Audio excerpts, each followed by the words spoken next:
One of the main principles of social science in general and behavioral economics over the last maybe 50 years has been that the environment matters. You create the environment in one way, people behave one way, different way, people behave in a different way. So when we look at the whole set of behaviors, we need to ask ourselves, what are people doing right now? What do they know they should be doing and they're not doing right now? And what are some of the barriers? I think behavioral economics, behavioral science in general, could help us understand how to shape pay for performance better.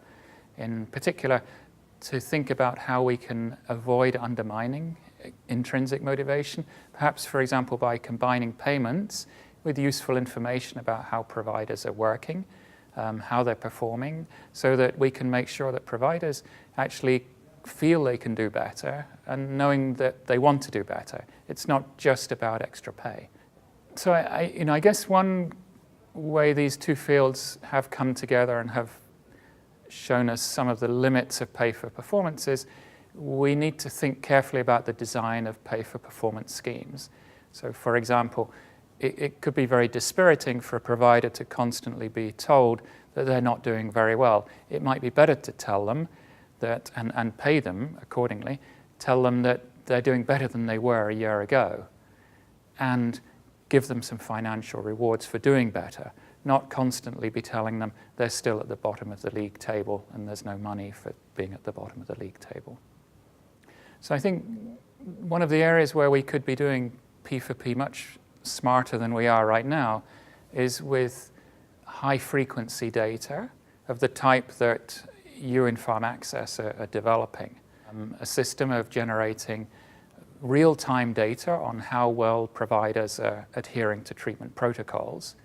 And because of this high frequency, the feedback that can be provided using that platform is likely to be much more useful because it's on-time feedback. You know, if I learn in March that I didn't do so well in December, or that I could have done better, well, it's useful, but 3 months have passed. If I learn on Monday that the week before I did well for this, but this I forgot to do this, etc., I think I can, as a healthcare provider, I could try to improve the quality of the care I'm providing in a much more efficient way.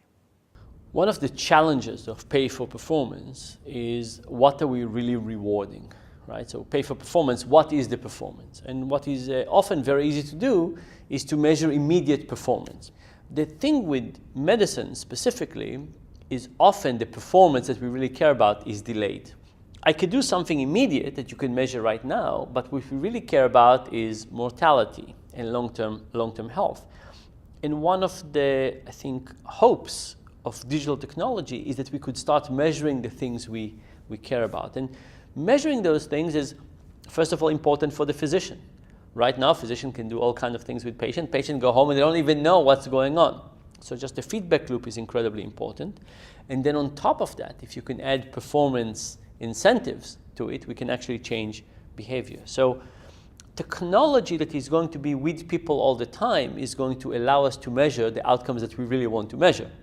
And once we have those outcomes, then we can have much better system where we pay for the good outcomes we hope for.